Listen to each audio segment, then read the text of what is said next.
Hola amigos, bienvenidos. Seguimos leyendo Mateo, hoy comenzamos el capítulo 10, el segundo de los 5 grandes discursos de Jesús en este evangelio. Hoy leemos los versículos 1 al 7. En aquel tiempo Jesús llamó a sus 12 discípulos y les dio autoridad para expulsar espíritus inmundos y curar toda enfermedad y dolencia. Estos son los nombres de los 12 apóstoles. El primero, Simón, el llamado Pedro, y su hermano Andrés, Santiago el Zebedeo y su hermano Juan, Felipe y Bartolomé, Tomás y Mateo el publicano, Santiago de Alfeo y Tadeo, Simón el fanático y Judas Iscariote el que lo entregó.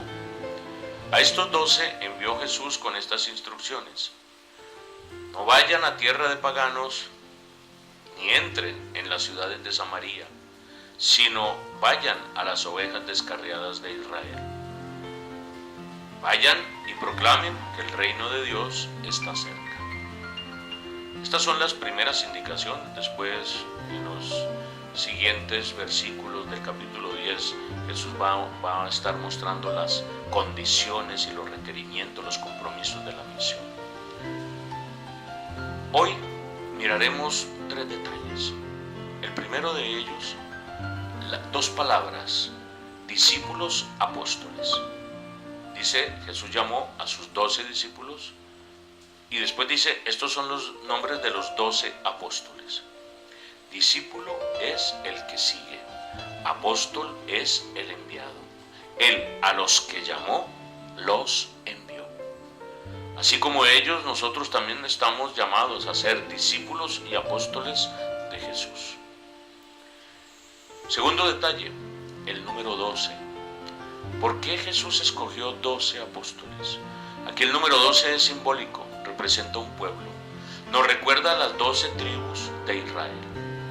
Jesús llama a 12 discípulos porque Él está plenamente convencido que el ideal de tribus de Israel sigue vigente para las condiciones y para los dinamismos del reino de Dios.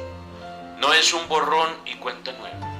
Lo que Dios quería con las 12 tribus de Israel sigue vigente, que no es otra cosa que una sociedad igualitaria, donde no haya una discriminación ni categorías de personas, sino una comunidad de hermanos con un árbitro de justicia que resuelva los problemas y los pleitos que haya en la comunidad.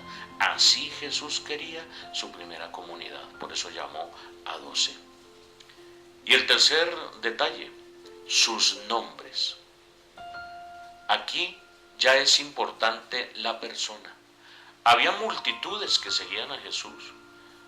Hubo unos 120 que estuvieron en Pentecostés. Jesús resucitado se le apareció como a 500. Jesús a un grupo más grande, al de 72, lo envió a evangelizar. Pero en esos grupos el nombre no estaba presente. Era como un grupo abierto, casi como una masa anónima.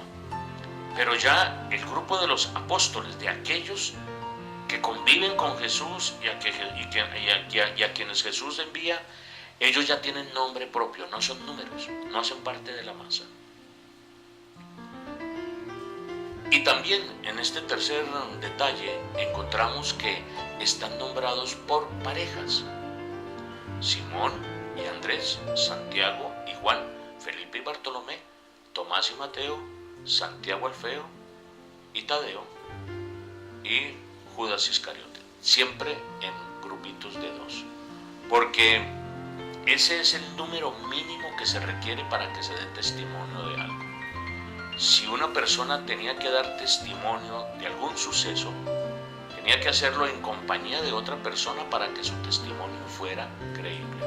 Por lo tanto, Jesús los invita no a que hablen cosas en el aire, a que hagan discursos o que hagan teorías.